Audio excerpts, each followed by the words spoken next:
Welcome back, everybody, to another edition of Dale's Rails.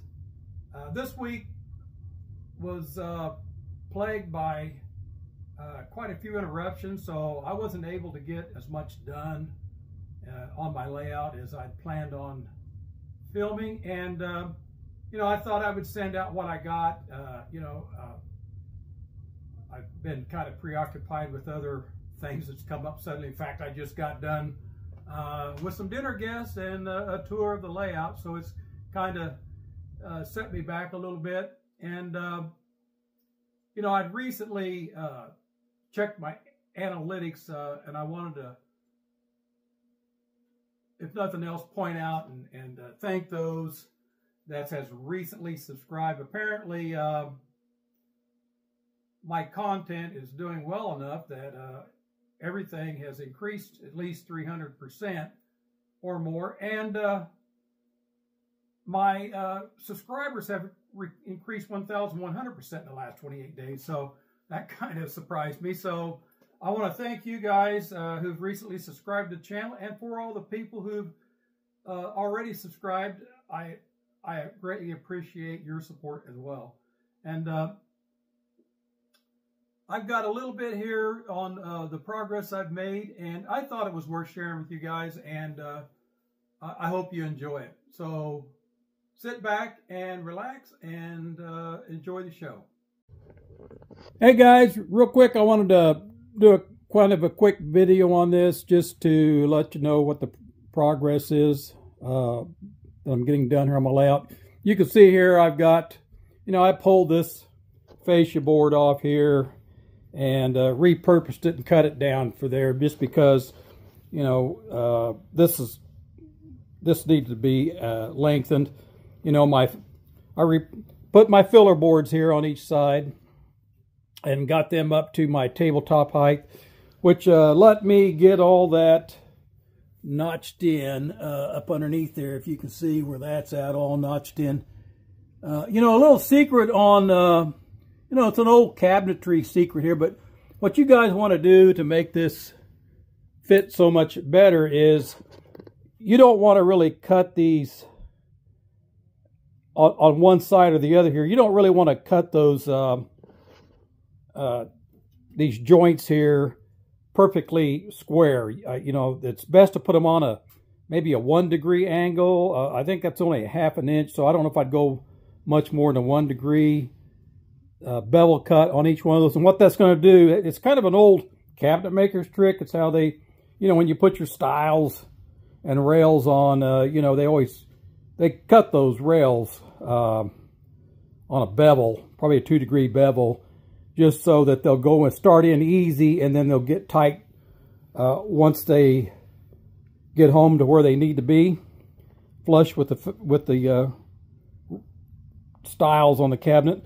And this is the same principle. What this is going to do is going to let you clear. It's going to keep you from, splintering your wood and stuff like that. And I also recommend sanding that. You want to sand that stuff smooth, just to make that easier so it doesn't splinter out on you. So just a little tidbit on that, just to kind of, give you maybe a little hint on how cabinet makers do this. This would be the same principle. But, I got this fascia done. I explained to you one thing leads to another. Well, this is one of those things that I'm talking about. It became clear to me, before I could really commence to do any more work there on that river scene, like getting my banks put in, that I was going to need to get this fascia board put on behind my control cabinet, which turned out to be a little bit of work involved in there. I wanted that gapped off all the way across there. And of course, I wanted my fascia. I could have cut pieces in, and filled in, but I wanted that fascia board all the way across, just to give me more room there on the on that stretch of track. And I've got lighting to do to those buildings, and I'm going to run that out there. Well, before I could go any further, I had to do this fascia. So I just decided to go ahead and face this whole thing out now, just get it done. And then, that's just going to be that much more uh, finish that, you know, that's I can get out of the way, that it's not really going to change anything. I mean, I got enough done now where I can do it, and it'll help out getting my scenic elements in when I go to do my scenery in there. I've got areas I want to build up in there and that type of thing. So it's going to give me an edge to build up to now. And so it's kind of a necessary thing, and it's probably, you know, like I said, which comes first, the chicken or the egg? I really think this probably needed to get done first before I got too much further along there with my river scene and my city streets, my bridge and that type of thing. And once I get all that stuff done, this is just one more step in the equation to get, you know, enough stuff done that I can start working on my scenery in here. So I thought I'd do a kind of a quick video for you guys to give you an update. When I come back, you know, I should have all this fascia in and done and painted. And so that'll be kind of exciting. I do have a little spot here. I don't really know how I'm going to do this yet. I've got to cut and fit a new piece in here. So this is kind of going to be a little bit of a holdup. That's why I cut that back. Well, here it is, guys. Fascia's all done now. Boy, I'm glad I got that done, put behind me. This is going to really help now for me to get some scenery done in here. You know, this project's been dragging on too long. That's one of the reasons. Another reason why I created a YouTube channel. I don't know if you guys realize it, but you're actually helping me get this project knocked out by keeping me motivated to keep things moving along.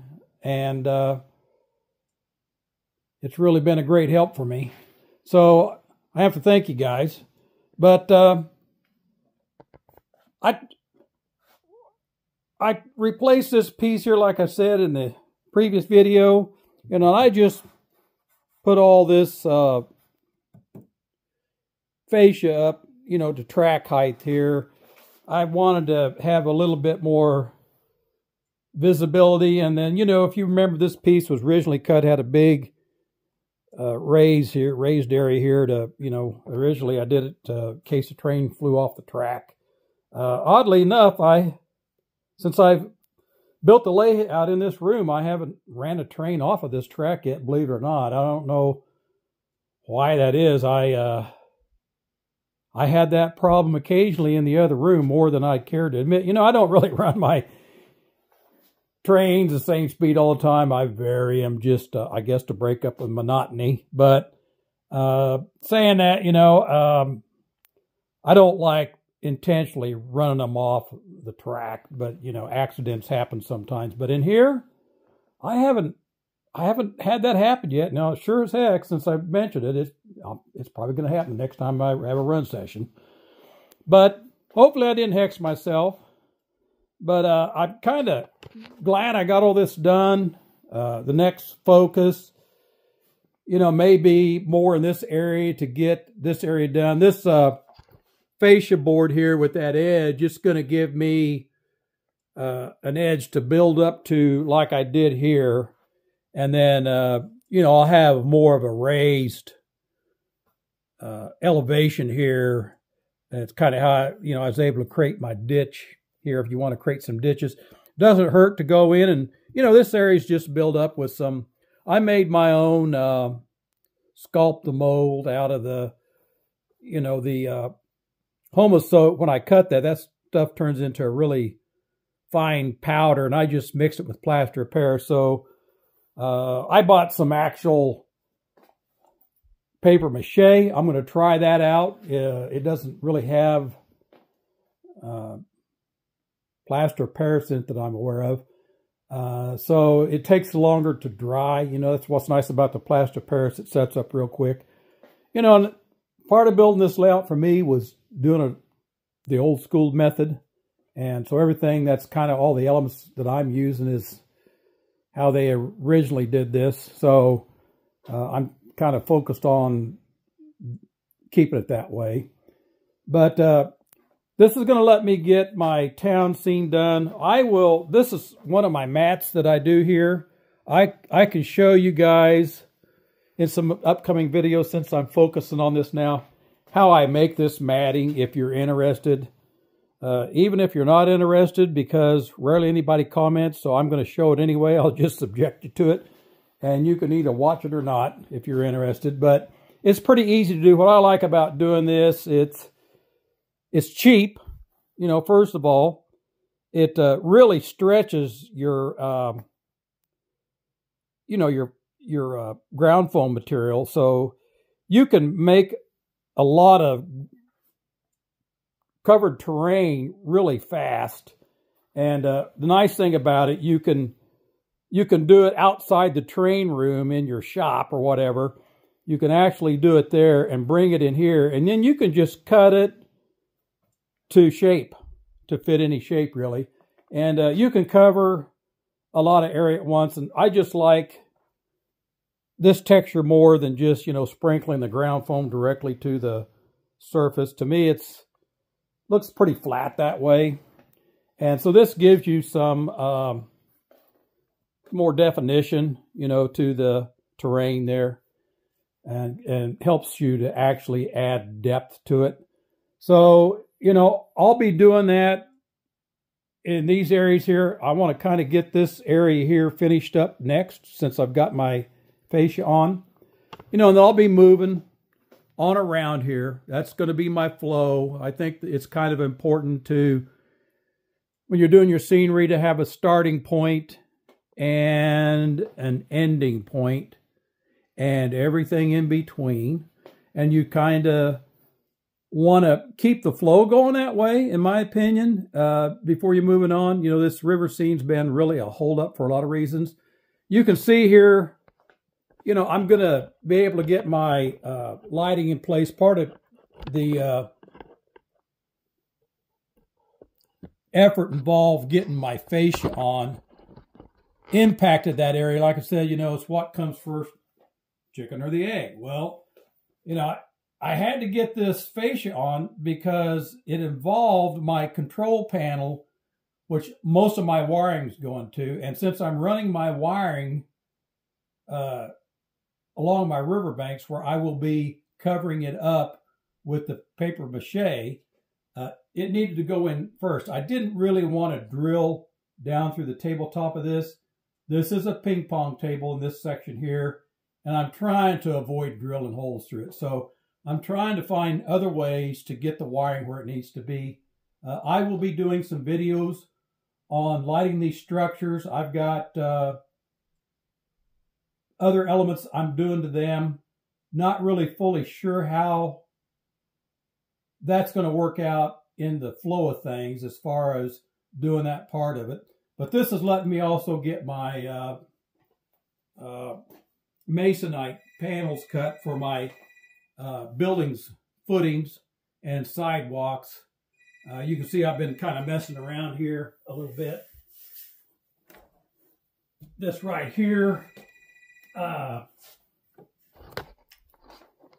is pretty much how I'm going to be doing this part of it. I'll just be putting the foundations. This is in an attempt to raise this building up a little bit higher. I need some more elevation on this building next to the bank here, because this bank's going to come on up here higher than this edge right here. It'll be about a 1/4 inch above, and that's what this is, 1/4 inch masonite. And I still have some, I may still have a piece of 1/8 inch masonite going on top of this yet. That will actually be the sidewalk area. But when I get done doing it, I will just cut this strip in here, since I've already got these pieces cut. And this is part of the issue of building a model railroad, for me anyway. I think it just seems to be the way things go, where you have things that come up that you didn't anticipate. There's probably guys that do videos on this to save you from finding this out when the first time you're building a model railroad, but I don't really always have time to watch all of that because I'm kind of busy down here now doing it myself. Plus, I'm making videos on it now, so that does take more time. But this will actually have a filler piece in for the parking area that matches my road bed. And since I've already got this and I'm cheap, I'm trying to save this. So this will just be a filler. And in retrospect, in hindsight, you know, if I knew, I didn't realize I was going to have parking in front of my buildings. So this is the thing that I talk about that comes up you don't really anticipate and plan for.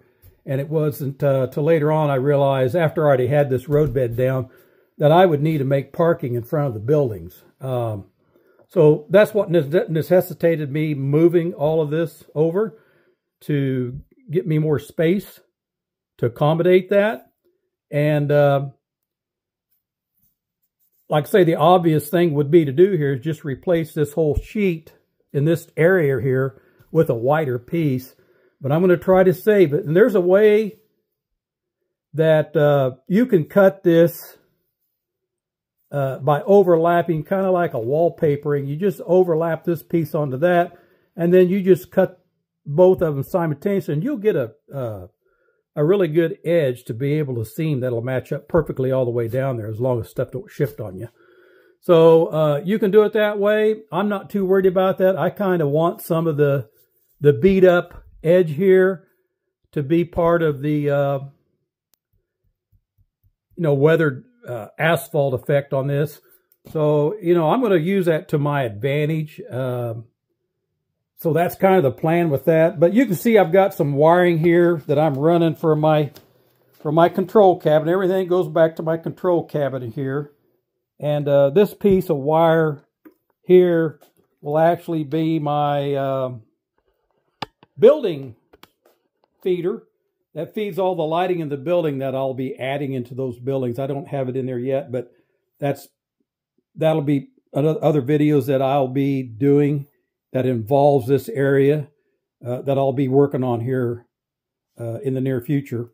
And this wiring is something I get at Hobby Lobby. It's actually, you can see here, made through Hobby Lobby, and they just simply call it hookup wire. You can buy this back where the models and the the railroad scenic elements are. They keep it in amongst there. They use the kind of the Woodland Scenics. Yeah, I believe it's Woodland Scenics Just Plug system. And this is some additional, if you need additional lengths of wire, I think why they have this there is to provide wiring to those lights. So this is a good wiring to use for your lighting. I use, if you're using LED lights, it's not a very large gauge wire. 28 gauge is all that is. 2 conductor, and it comes, looks like 24-foot roll, $2.99. So you can buy, you can cover a lot of area with a little bit of wire there. And it's just, how you're going to feed your buildings with it. I bought a power distribution to go in one of these buildings. And it'll be like the main lighting hub that feeds all these buildings. Originally, the plan was to go in here, but I found out that hub is only one light per terminal, and it has up to 28 two-wire terminals that you can do. So you could do 28 individual LEDs. I suppose if you put resistors in, you could, this thing is designed, it's a self-adaptive, so it will learn whatever voltage you're putting to it, which is handy. I can run it off my train transformers. Its voltage range is 4 to 24 volts AC or DC. So you can use any of those supplies, which gives me a lot of flexibility there how I feed that. So this will be like my 24-volt supply running out to that power supply. And then it has 3 settings on there that you can set depending on what voltage of your LEDs, to match the voltage of your LEDs. And, typically LEDs that we use for model railroading come to work on a 3-volt system. That's just a nature of a diode. And These just happen to be light emitting diodes. So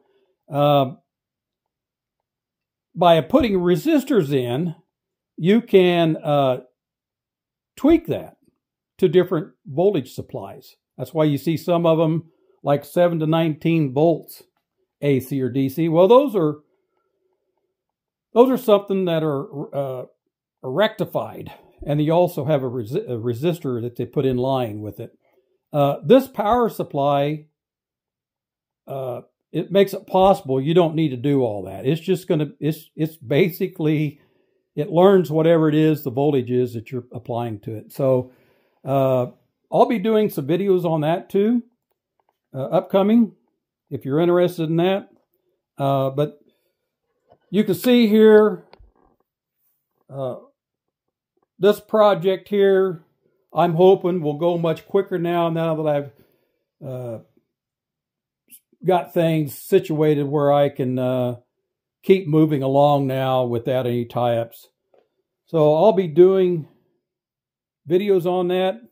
And, you know, if you notice my fascia board here, I wasn't sure what to do about that section down here. I decided to go ahead and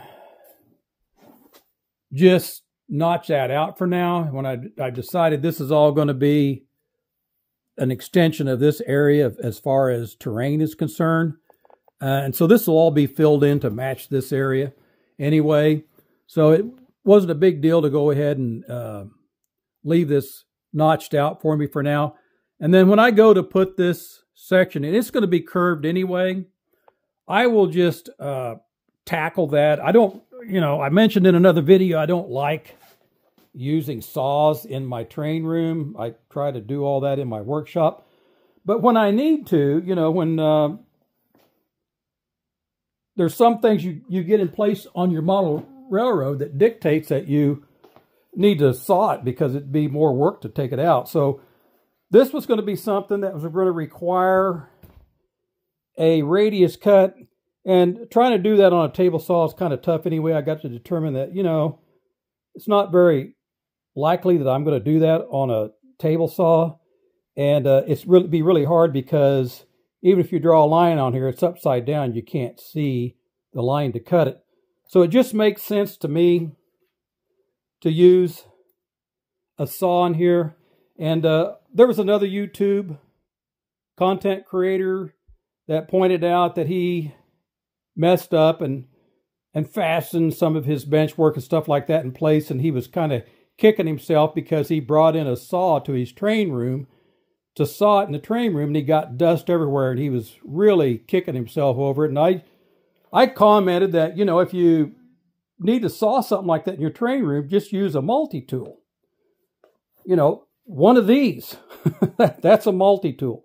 And he commented to me that he won't be using any more saws in here, and besides, he couldn't get a rotary tool in there anyway. And I replied back to him, I go, well, a multi-tool is not a rotary tool. Well, he assured me that he was like a tool expert, and he knew exactly what a multi-tool was, and you weren't going to be able to get that in there. So I didn't want to push the situation anymore. All I can assume is some kind of misunderstanding. Hopefully he's watching this video so he actually knows what a multi-tool is. This thing, you can adjust this blade at different angles and get it in rather tight spots. And the area he was cutting, it wasn't a physical problem why you couldn't use a rotary tool. It was more of I mean, as far as height clearance was required, it was more of the fact of the odd area he had to get back to do it, why you couldn't use a rotary tool. I'm not sure what he ended up using, but if you need to cut something in your train room, you know, I find this to be a good tool. If you're just needing to make some occasional cuts, I'm not saying this is something you want to use to cut a whole length of wood somewhere, but if you need to make a little cut like this is going to be much easier for me to use this because I can draw a line on here. The advantage of this tool is just like that, I can freehand this real easy. this tool vibrates really rapidly, but it's not so much you can't guide it where you know precisely where you need it to go. I'm not so sure this isn't something that wasn't used in the medical profession, probably for cutting bones, you know, because it is a precision-like tool where you can just easily get in a tight spot and cut something very easily, free-handed. And, you know, I find it to be a good tool for that. It's actually seems to be well-suited for a model railroad. I don't know if that's the other reason somebody developed this was because maybe he was a model railroader, because it's a great tool to use in your train room. If you have to, push comes to shove, you have no other way to saw this. Even if you, I mean, the fan motor in this is designed so that it's not going to blow this debris that it saws right at, the only dust it forms is right at the tip of the blade. And it doesn't scatter everywhere. And if you're worried about that, just hold a vacuum down there while you're sawing, and it's going to suck it up immediately, if that's a concern. The other thing that's nice about this tool is it has metal cutting blades, wood cutting blades, and ceramic tile cutting blades. So you can cut a lot of stuff with that, and it's a very precise tool. It's what I like about it. This is great for, too, if you want to do laminate floors in your house for cutting your trim piece off of your door frames. So that's just something to keep in mind for you guys. If you've got to saw something in your train room, I just find this to be, personally, this particular tool anyway, a good solution to that problem.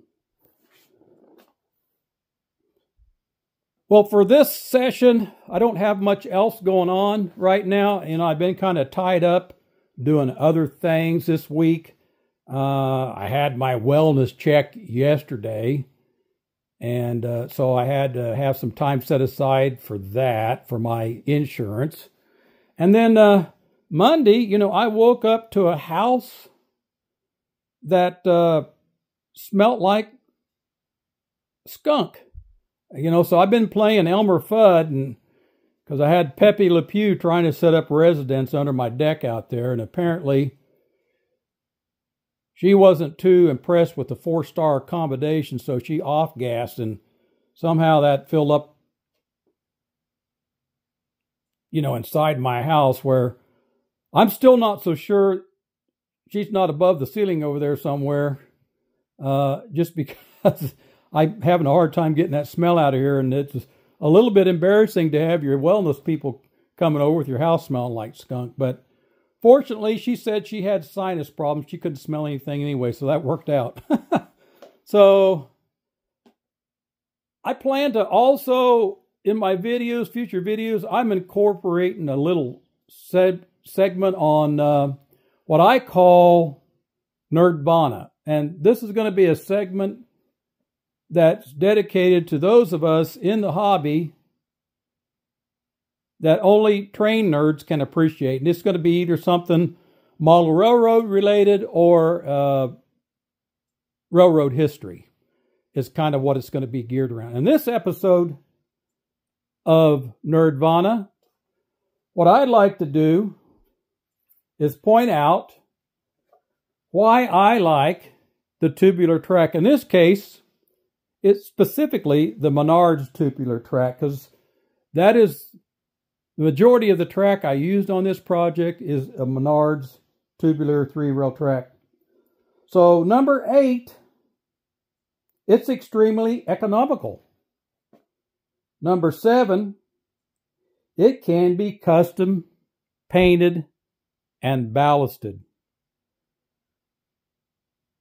Number 6, it can be soldered together or to wiring for power and controls. Number 5, it's designed structurally for elevated spans. This span of mine that you see here, these these pieces are not screwed down to the table. I do have them screwed to the track. I made this to work out, and these were just more for function than they were for form. And just something, I needed something that when I screwed it together, just so happens the only place I have this screwed down to the table is these three pieces here. The rest of this, none of it's screwed to the table, and it's pretty strong. So yeah, I can shake that around a little bit if I really jerk on that really hard, but that's how strong tubular track is. And so it's designed to be structurally strong. Number 4,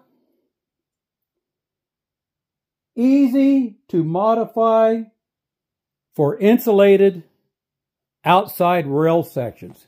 As you can see there, my crossings, you can probably see the exposed wiring between there. That's an insulated, isolated rail section that controls my traffic signal. I also have used it in my previous video for my auto non-derail features. I've also used it over there for the signal bridge. So there's some big advantages in that regards to the tubular track or 3-rail track in general. Number 3, it's easy to custom cut to practically any length. And number 2, it's compatible with post-war Lionel trains with magnet traction. And number 1, the number 1 most advantage of using tubular track, specifically the Menards 30-inch section, and since I have a fireplace down here, it makes an excellent marshmallow roaster. So there you have it, all the reasons why I like tubular track.